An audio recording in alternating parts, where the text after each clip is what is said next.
Hi friends, तुमचं या चॅनलमध्ये हार्दिक स्वागत. आज आपण 10वीचं सायन्स यामधला पहिला चॅप्टरचा जो आपला हा दुसरा पार्ट आहे, यामध्ये आपण आज ग्रॅव्हिटेशन या चॅप्टरमधला circular motion and centripetal force हा टॉपिक आपण आज या लेक्चरमध्ये कव्हर करणार आहे. आता याच्या मागचा लेक्चर तुम्ही बघितलं असेल ग्रॅव्हिटेशनवर, आणि त्या ग्रॅव्हिटेशनची व्याख्या तुम्हाला ती समजली असेल. तर तत्पूर्वी आपण एक शास्त्रज्ञाची माहिती बघू, ज्यामध्ये या शास्त्रज्ञाचं इंट्रोडक्शन दिलं आहे. त्या शास्त्रज्ञाचं नाव काय सांगितलं आहे? Kepler's. The great scientist sir Isaac Newton. तर न्यूटनविषयी माहिती सांगितली. Was one of the greatest scientist of recent time. त्या काळाचा जो आहे तो एक काय होता, एक असा ग्रेटेस्ट सायंटिस्ट होता, असा शास्त्रज्ञ होता चांगला. He was born in England. त्याचा जन्म कुठं झाला? इंग्लंडमध्ये. He gave his laws of motion. त्याने काय दिलं आपल्याला? Laws of motion, equation of motion and theory of gravity in his book Principia. त्याचे पुस्तक जो आहे त्या पुस्तकाचं नाव काय? त्याच्या प्रिन्सिपिया. या प्रिन्सिपिया या पुस्तकामध्ये आपल्याला त्याने 3 गोष्टी दिल्या बघा. कोणकोणत्या? लॉज ऑफ मोशन, त्या लॉज ऑफ मोशनचे इक्वेशन्स जे आपण 3 बघितले याच्या अगोदर 9वीमध्ये, आणि नंतर थिअरी ऑफ ग्रॅव्हिटी, आपल्या गुरुत्वीय सिद्धांत, हा त्याने कशामध्ये दिला? त्याच्या book of Principia. Before this book was written Kepler had given 3 laws. आता हा बुक लिहिण्याच्या अगोदर केपलरने काय केले होते? Had given 3 laws describing planetary motions. आता केपलरने त्याचे 3 नियम हे पुस्तक लिहिण्यापूर्वी सांगितले होते. कशाचे रिलेटेड होते ते? Planetary motions. प्लॅनेटरी मोशन्स म्हणजे काय?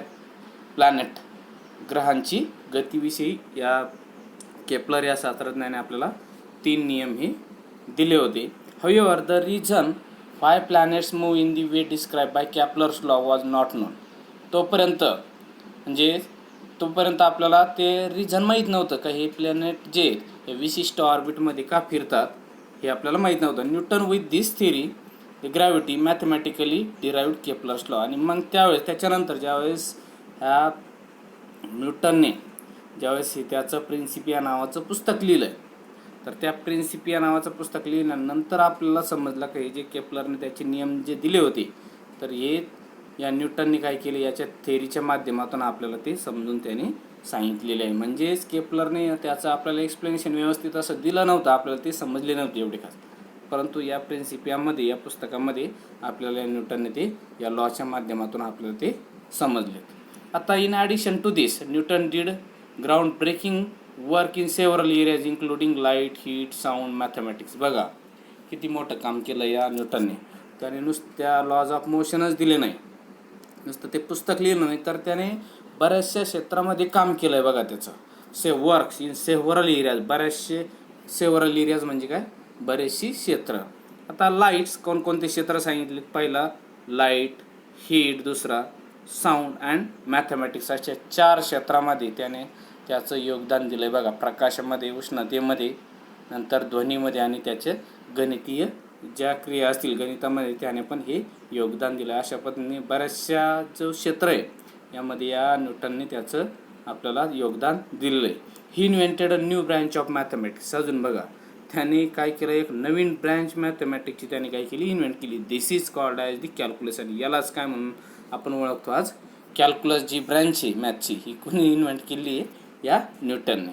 And has a wide ranging application in physics and mathematics. आता बघा बरेचसे त्याचे महत्त्व आहे, ॲप्लिकेशन जे कशामध्ये? फिजिक्स, भौतिकशास्त्रामध्ये आणि गणितामध्ये.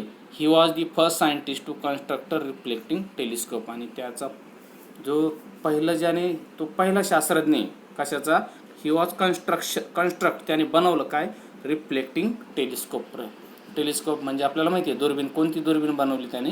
तर रिफ्लेक्टिंग, जी परावर्तनीय दुर्बीण बनवणारा हा पहिला शास्त्रज्ञ कोणता आहे, त्याचं नाव आहे सर आयझॅक न्यूटन. आपण न्यूटनचे नियम एवढेच आपल्याला माहिती, तर बघा त्याने किती मोठं असं काम त्याने या माध्यमातून केलं आहे.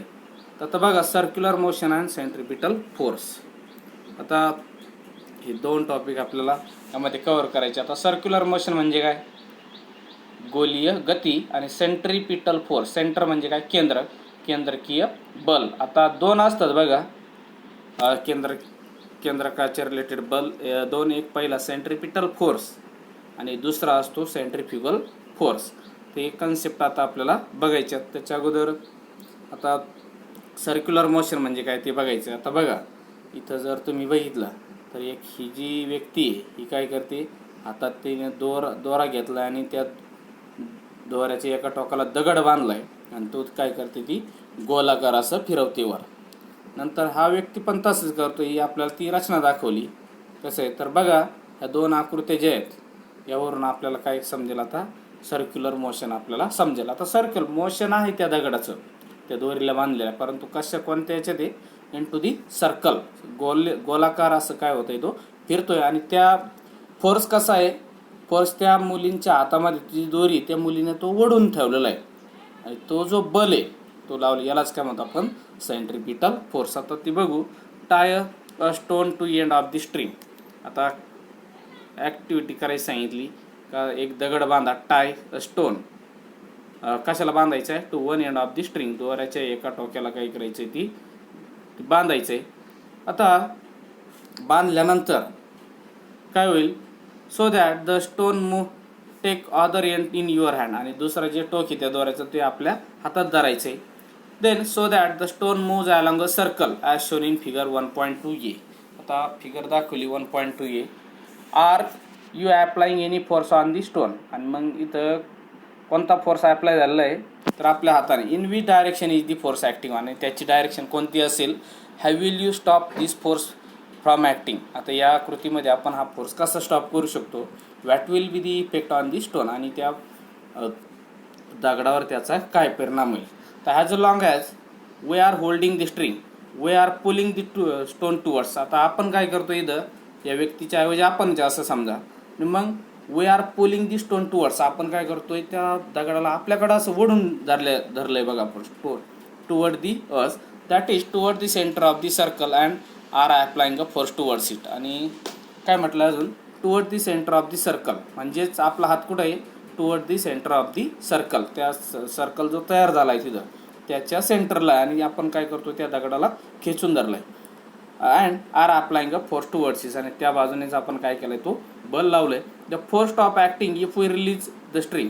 आता फोर्स कधी स्टॉप होईल, when we release the string, ज्यावेळेस आपण तो दोरा सोडून देऊ, देन ऑटोमॅटिकली काय होईल, that force is stop. In this case the stone will fly off along a straight line. मग ज्यावेळेस आपण we left that string, then that string goes on straight line, ज्या दिशेने आपण त्याला सोडू त्या दिशेने तो काय होईल, तो सरळ तो पुढं जाईल. अशा पद्धतीने ही कृती करायची. आता ही straight line which the tangent to the circle. आता तो दगड आणि दोरा कोणत्या बाजूला जाईल, एका सरळ जाईल, आणि त्या सर्कलला काय तयार होईल, त्याची डायरेक्शन कोणती असेल, ती टँजेंट असेल त्या सर्कलला. Position of the stone when string is release, because that is the direction of its velocity at that instant of time. आणि हे कशामुळं, due to the velocity of that instant of the time. You may recall that we have performed similar activity previously in which a 5 rupee coin kept on a rotating circular disc 5 of discs along the tangent to the disc. हीच कृती एक आपण कृती केली होती बघा मागच्या वर्षी. एक डिस्क होती, त्या डिस्कवर कॉईन ठेवायचं आणि त्या आपण डिस्क फिरवायचो आणि ऑटोमॅटिक काय व्हायचं, तो जो कॉईन आहे तो विशिष्ट अशा दिशेला तो फेकला जायचा आहे.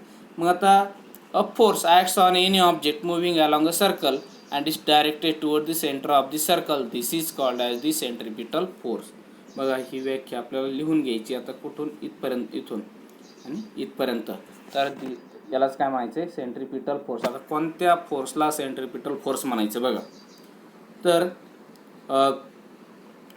का द फोर्स, कोणता force? Acts on any object, जर एखाद्या ऑब्जेक्ट्सवर, एखाद्या वस्तूवर जर बल ॲक्ट्स असेल, ॲप्लाय असेल, मुव्हिंग अलॉंग, कोणत्या पोझिशनमध्ये?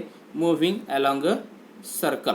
जर एखादी वस्तू जर ती गोलाकार फिरत असेल आणि त्यावरती जर एखादा फोर्स ॲक्ट्स असेल, इट इज डायरेक्टेड टुवर्ड, आणि तो कोणत्या दिशेला असेल? It is directed toward the centre of the circle. कोणत्या दिशेला बल आहे? त्या सर्कलच्या सेंटरला जर तो बल असेल, सेंटरकडे, this is called as the centripetal force. आणि त्या फोर्सला काय म्हणायचं आहे? It is called as the centripetal force. लक्षात आलं? जर एखादी वस्तू ही जर गोलाकार जर फिरत असेल आणि त्यावर जर एखादं बल असेल, ॲप्लाय असेल, आणि ते कोणत्या दिशेला असेल? तर या त्याच्या सेंटरला जर असेल, सेंटरकडून आपण बल लावलाय ना, आणि असा जर बल असेल, then this force is known as the centripetal force. लक्षात आलंय? ही व्याख्या. जर कंडिशन आहे फक्त कोणती? का ती वस्तू कशी पाहिजे? गोलाकार, ही काय पाहिजे? मोशनमध्ये पाहिजे. Then this force is known as the centripetal force. लक्षात आलं? ही वही ही जी व्याख्या आहे ना, ती आपल्या नोटबुकमध्ये लिहून घ्यायची, व्यवस्थित करून घ्यायची. फक्त 2 कंडिशन सांगितले यामध्ये. फोर्स ॲक्ट्स पाहिजे एखाद्या ऑब्जेक्टवर, आणि ती ऑब्जेक्ट कसं पाहिजे? Into the circular position, circular पोझिशनमध्ये ती काय पाहिजे? आपल्याला मोशनमध्ये पाहिजे, गतिमान. आणि त्यावरती फोर्स जो आहे त्याची डायरेक्शन कशी पाहिजे? Toward the centre, and this force is known as the centripetal force. अशा पद्धतीने ही व्याख्या. आता सेंट्रिपिटल मीन्स बघा, सेंटर सिकिंग. सेंट्रिपिटलचा अर्थ काय सांगितला आहे? Centre seeking, that is the object tries to go toward the centres. लक्षात आलं? म्हणजेच ऑब्जेक्ट काय करतोय? Tries to go toward the centre, त्याच्या सेंटरकडे ऑब्जेक्ट काय जाण्याचा प्रयत्न करतोय, of the circle, because of the force. आणि कशामुळं? Due to the force. आणि फोर्स कोणी लावला आहे? आपल्या हँडने. लक्षात आलं तुमच्या? तर सेंट्रिपिटल म्हणजेच काय? सेंटर सिकिंग, केंद्राकडे जाणे थोडक्यात. That object tries to go, object काय प्रयत्न करतोय? गो टुवर्ड दी सेंटर, पुढे जाण्याचा प्रयत्न करतोय त्या ऑब्जेक्टच्या जवळ, सेंटरला, ऑब्जेक्टच्या सेंटरच्या जवळ. आता यू नो दॅट, दुसरा paragraph, you know that moon which is a natural satellite of the अर्थ. हे आपल्याला माहिती आहे, आपला तो नैसर्गिक काय तो उपग्रह आहे आपल्या पृथ्वीचा. Goes round it in a definite orbit, आणि त्याची पोझिशन ही कशी आहे? त्याचं मोशन आहे राऊंड आहे, into the definite orbit, विशिष्ट कक्षेत. The direction of motion of the moon as well as its speed constantly changes during this motion. आता त्याचा जो स्पीड आहे तो कॉन्स्टंटली काय होत असतो? तो चेंजेस होत असतो या त्याच्या पूर्ण गोलाकार मुवमेंटमध्ये. Do you think some force is constantly acting on the moon. मग तुम्ही कधी विचार केला आहे का की यावरती कोणता बल असेल? तर याचं एक उत्तम एक्झाम्पल काय आपला हा centripetal force. What must be the direction of this force, how will you, आणि त्याची डायरेक्शन कशी आहे? पृथ्वीच्या दिशेने. लक्षात घ्या. म्हणजे जसं आपण या सेंट्रिपिटल फोर्सची डेफिनेशन पाहिली त्याप्रमाणे. How will you its motion have been if no such a force acted on it. Do the other planets in the solar system revolve around the sun in similar fashion. प्रश्न विचारला. Yes. तर दुसरे जे planet आहे या solar सिस्टीममध्ये अशाच पद्धतीने फिरतात का? Is similar force acting on them. Yes. What must be it direction, त्याची डायरेक्शन कशी आहे? Toward the centre of that सनकडे थोडक्यात. From the above activity, example and question, it is clear that the moon is to go around the earth. There must be force which is exerted on moon, and this force must be exerted by the earth which attract the moon towards itself. Similarly, sun must be attracting planets. हे दोन example कशाचे? Centripetal फोर्सचे. कोणते? आपला चंद्र जो आहे, moon, हा कुणाभोवती फिरतोय? पृथ्वीभोवती. आणि त्या चंद्रावर कोणी बल लावलाय? आपल्या पृथ्वीने. आणि असंच एक दुसरं एक्झाम्पल कशाचं दिलंय? प्लॅनेटचं. सोलर सिस्टीम आपली का सेंटर काय आपला? सन आहे या सोलर सिस्टीमचा, आणि सननी काय केलं? त्या सर्व त्या ग्रहावरती एक फोर्स लावलाय टुवर्ड्स दी सेंटर. अशा पद्धतीने हे आपण टॉपिक समजून घेतला. कोणता? 2 टॉपिक आपले झालेत. यामध्ये एक सर्क्युलर मोशन म्हणजे काय, आणि सेंट्रिपिटल फोर्स. तर हे सेंट्रिपिटल फोर्सची व्याख्या, डेफिनेशन आणि त्याचे 2 एक्झाम्पल हे आपण व्यवस्थित करून घ्यायचे. आता